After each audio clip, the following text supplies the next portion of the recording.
que tout ce qui respire loue l'éternel. Motema nanga ekomisa yo, mabanzo nanga esanjola yo, po oyo nga nazomona elongo libonzame na yo te. Coucou ma communauté, salut la team, j'espère que vous allez bien, moi ça va. Bienvenue sur Demeure Officielle, heureuse de vous savoir nombreux en train de me suivre de partout. Si vous n'êtes pas encore abonné à cette chaîne, abonnez-vous, n'oubliez surtout pas d'activer la cloche de notification et de partager massivement les liens de mes vidéos. Alors là, aujourd'hui, nous allons parler de ce documentaire de Maître Gims sorti depuis le 17 septembre 2020 sur Netflix où Maître Gims nous révèle qu'il aurait fait partie d'une secte islamiste nommée carrément, ça m'a choqué. J'ai dit, ok, on va partager cela tout au long de cet élément. D'entrée de jeu, je vais rappeler que je suis toujours sponsorisée par Vanessa Herwig. Faites un tour sur sa page Facebook. Passez vos commandes sur le plus 32 465 34 36 38 plus 32 465 34 36 38. Pour ceux qui ne me connaissent pas, je m'appelle Demanding Imunkusiata, le l'hymne national, la procureure des médias, la juge suprême des médias, la chef d'état-major des médias, la maréchale des analyses. Suivez-moi sur mes réseaux sociaux, mon Instagram Demeure Officielle, TikTok @Demeure Officielle, Snap Demeure Officielle et mon WhatsApp c'est le plus 243 81 37 26 458. Pour ce contenu, je vous propose un très bon verre de jus d'orange avec un tout petit peu de cerises. On peut juste se trinquer à la bonne heure, ok? C'est pour vous la première fois de tomber sur une de mes vidéos. N'hésitez surtout pas de liker, commenter et surtout de vous abonner et de partager massivement le lien de la vidéo. Alors, comme je le disais tout à l'heure, Maître Gims a fait un documentaire, ok? Le documentaire est déjà disponible sur Netflix depuis, alors je disais, depuis le 17 septembre 2020, ok? Ce documentaire est déjà disponible sur Netflix. Ce documentaire parle de lui. Mais avant d'entrer dans le vif de mon sujet, j'aimerais quand même donner mon point de vue brièvement en rapport avec la chanson YOLO de Maître Gims. Sorti il y a 2 semaines, 4 millions de vues à ce jour, un très bon clip. J'ai pas eu le temps d'en parler, mais j'avoue, c'est un très bon clip, une très belle chanson, très bon texte. Le beat est là, le show est là, mais ça se danse mais à fond. Cette chanson m'a fait énormément plaisir. Déjà avant, rien que le teaser, rien que la bande-annonce et tout, l'affiche et tout, je me suis dit, ah ouais, ça c'est cool. Mais surtout le titre YOLO qui faisait référence à son quartier d'enfance et tout, le milieu d'où il vient. Moi, ça m'avait fait juste kiffer, j'ai juste adoré, j'ai juste aimé, j'ai dit, waouh, ça sera top. Mais quand même, il m'a laissé sur ma faim.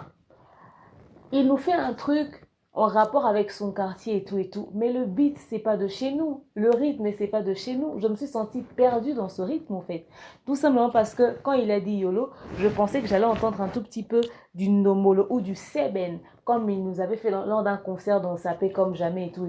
Je m'attendais à ça au fait, ou un tout petit peu de rumba et tout, enfin c'est à dire un petit rythme là vite fait quoi, mais là on l'a pas eu. On était sur un rythme carrément étranger, sur un style carrément étranger, mais il parlait de YOLO. Or, si il avait, bon, enfin, Gims c'est un grand, on va pas apprendre comment faire sa musique, mais quand même, il aurait chanté titre YOLO et tout, faire référence à son quartier d'enfance et mettre un peu de Seben de Ndomolo, ça aurait mais rajouté du peps dans cette chanson, juste.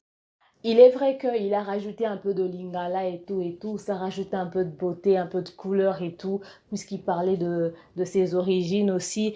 Mais même dans la danse, on n'a pas trop senti ça, quoi. Donc franchement, ça, il nous a laissé, na peau, ça, wana, na envie, wana. Il m'a laissé franchement sur ma faim. J'ai envie de lui dire, mais retourne au studio, mais fais-nous un truc, fais-nous un truc. Franchement, en entendant ou en voyant le titre YOLO, on pensait peut-être avoir plus que ça, mais bon, après, juste mais magnifique. Enfin, moi, je parle, ça c'est mon point de vue en rapport avec nous, le bled, quoi. Sinon, ça m'a laissé sur ma faim, mais ça reste une très belle chanson. Je lui dis coup de chapeau, surtout qu'il a pensé à son quartier et tout. Je suis sûre que s'il vient à Kinshasa ces jours-ci pour un événement, mais rassurez-vous, YOLO, ça sera la chanson la plus demandée, mais franchement, la chanson la plus demandée. Donc voilà un tout petit peu ce que je voulais dire de ce titre YOLO, enfin, dont j'avais pas parlé depuis que c'était sorti.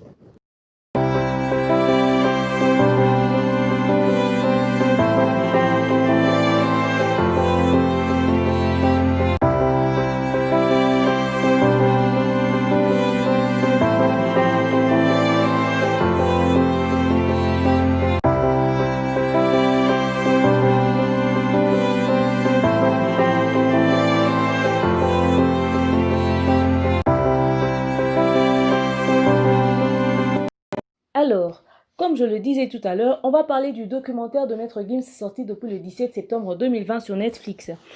Tout ce que je peux dire déjà d'entrée de jeu comme ça, c'est que le documentaire s'intitule juste Gims. Et c'est un documentaire réalisé par le journaliste Florent Baudin, ok? C'était disponible depuis le 17 septembre 2020. Alors, dans ce documentaire, Gims nous parle de lui, de ce côté de lui que nous ne connaissons pas, que nous ne maîtrisons pas. Il a fait découvrir, en tout cas à son public, pas mal des choses sur lui. C'est un documentaire d'1h30 grand max, ok? Alors, il s'est vraiment dévoilé. Entre autres, il nous a parlé de la souffrance qu'il a vécue et tout, comment est-ce qu'il a franchement trimé, comment est-ce qu'il a souffert. Il a été placé en foyer d'accueil avec son frère et tout, et quand ils se sont séparés, il était obligé d'aller vivre avec sa mère dans des conditions en tout cas pas très sympas du tout. Il s'est battu pour réussir sa vie.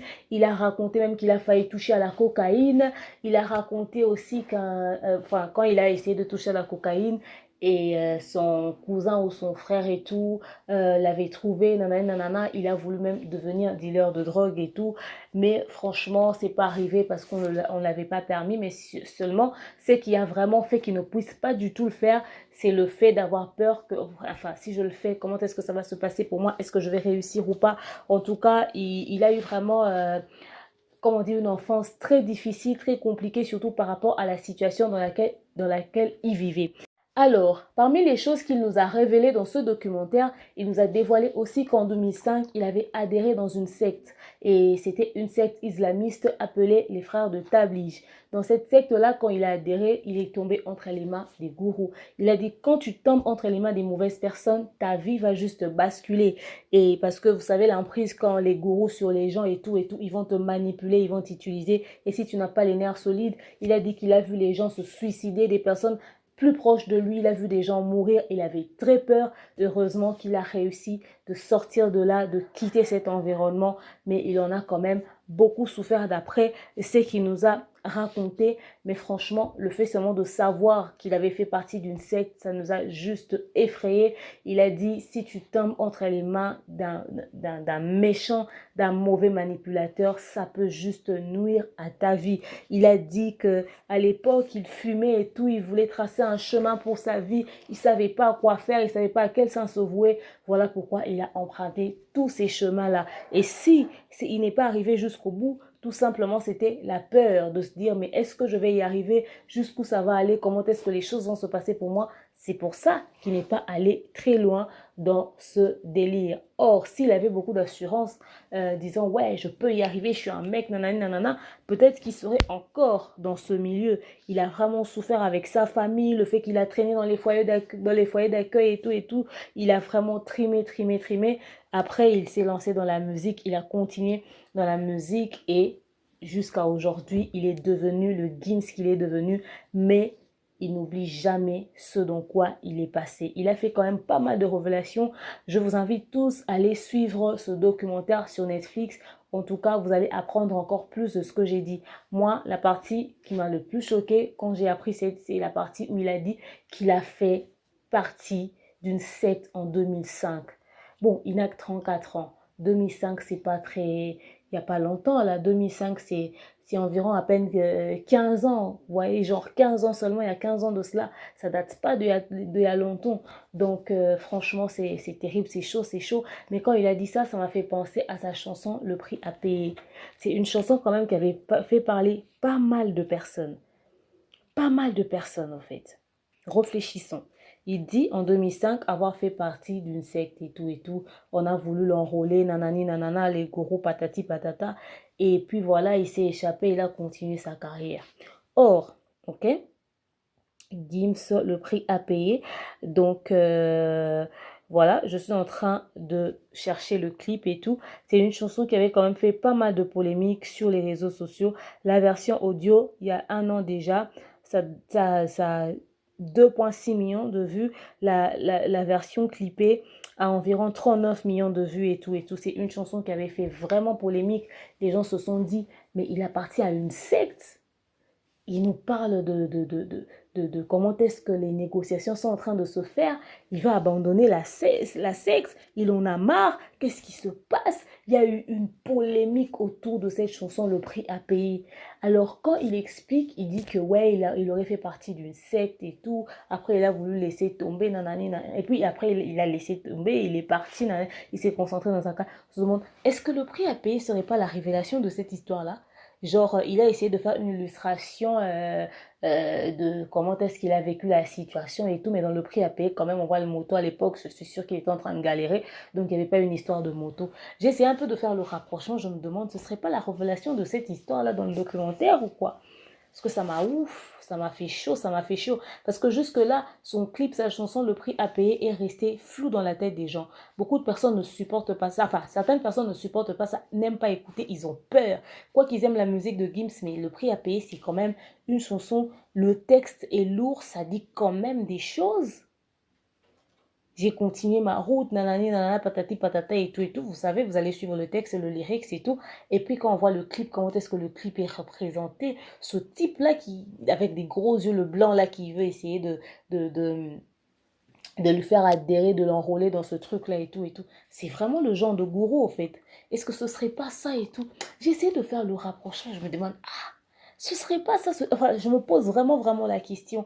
Alors là, il y a une réflexion, j'aimerais dire à la jeunesse aujourd'hui, c'est que quand on entend ce genre de choses, on voit quelqu'un réussir, on ne sait pas comment, par où est-ce que cette personne est passée, comment est-ce que cette personne s'est sacrifiée, ce que cette personne a accepté de faire pour être ce qu'il est et tout. Tu as envie, tu dis, ouais, j'aimerais être comme tel, j'aimerais être comme tel et tout. Tu ne sais pas ce dans quoi cette personne est passée. Vous voyez, il y a beaucoup de révélations. Si tout le monde devait raconter ce dans quoi il est passé pour réussir ou encore devenir ce qu'il est devenu, certains vont rester bouche bée. J'ai entendu des gens dire waouh, Gims, ah c'est vrai et tout. Et puis beaucoup ont fait aussi référence à ce clip, le prix à payer, tout comme moi. Enfin, j'ai vu ça dans quelques commentaires. Mais moi, je dis qu'il faudrait juste travailler dur, avoir suffisamment de confiance en soi, mettre son talent, ses atouts de l'avant, tout ce que Dieu t'a donné, le potentiel au fait, se battre pour ses rêves, réaliser ses rêves et tout et tout. Et si tu arrives quelque part, tu sens que, enfin, il a dit, il est arrivé, il a vu qu'il n'allait pas pouvoir continuer, il avait très peur et tout, heureusement qu'il a pu sortir de là. Bon, enfin, on ne sait pas comment est-ce qu'il a fait pour sortir de là, mais déjà, le fait de sortir d'un environnement qui pouvait te nuire, c'est déjà quelque chose. Mais seulement, il faudrait avoir les nerfs suffisamment solides. Il faut ne pas se laisser influencer parce que tu veux devenir quelqu'un, tu adhères dans un truc, tu sens que c'est pas réglo, mais tu continues seulement parce que tu as la soif de réussir. Tu veux tout de suite rouler carrosse. Bon, il dit qu'il est sorti de ça, c'est-à-dire, il y a 15 ans de cela, il était dans cette connerie. Enfin, j'appelle ça comme ça vite fait. Il était dans ça et tout. Il a décidé de lâcher, il s'est concentré dans sa carrière musicale. Aujourd'hui, il est dans ce qu'il est. Il a tout ce qu'il a. Il est l'artiste, euh, il est l'artiste africain congolais de notre communauté évoluant en France le plus suivi, très considéré. Il a le level côté high. Nous, dans notre communauté, ouais, on le compte en fonction des origines, mais en France, ils sont mais très respectés. Ce sont eux, lui, son frère et tout, ils font partie des musiciens évoluant en France qui vendent haut l'étendard de la musique française. Pas trop congolaise. Le côté congolais, c'est toutes les origines, en dehors du fait aussi qu'il y a aussi le passeport congolais, nanani, nanana. Mais quand même, ils vendent plus la musique francophone. Le level qu'il y a à ce jour. S'il est vraiment, il a réussi vraiment de sortir de cela, franchement, il est encouragé, chapeau bas, et aujourd'hui, il est ce qu'il est devenu.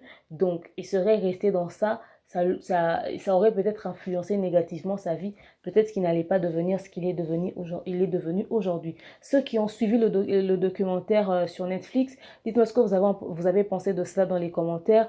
Dites-moi aussi ce que vous pensez de cette histoire dans les commentaires. Et si vous n'avez pas encore suivi, allez faire un tour et ramenez-moi les potins, les Congos, ça, les trucs chauds, les trucs les plus chelous que vous trouverez dans le documentaire. On va encore en reparler si vous voulez. On pourra faire un live et tout en discuter. Parce que moi, quand j'ai entendu, j'ai dit waouh, mais sortir de tout cela, éviter la coque, éviter, ne pas devenir dealer de drogue. Parce que beaucoup de jeunes se sont lancés dans ça parce qu'ils n'avaient pas de choix. Il a dit, il voulait emprunter un chemin, il voulait devenir quelqu'un. Il cherchait quoi faire au fait pour réussir sa vie.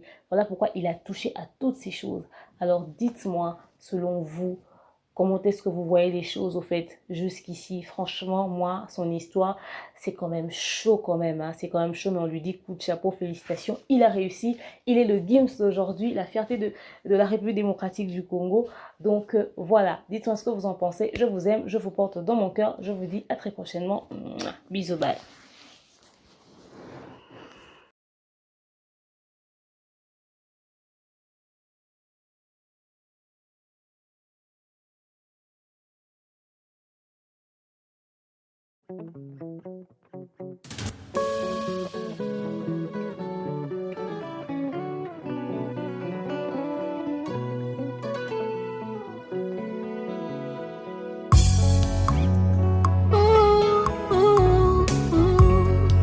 Que tous ceux qui respirent l'éternel motema nanga ekomisa yo mabanzo nanga esanjola yo po oyo nga nazomona elongo libonzame na yo te.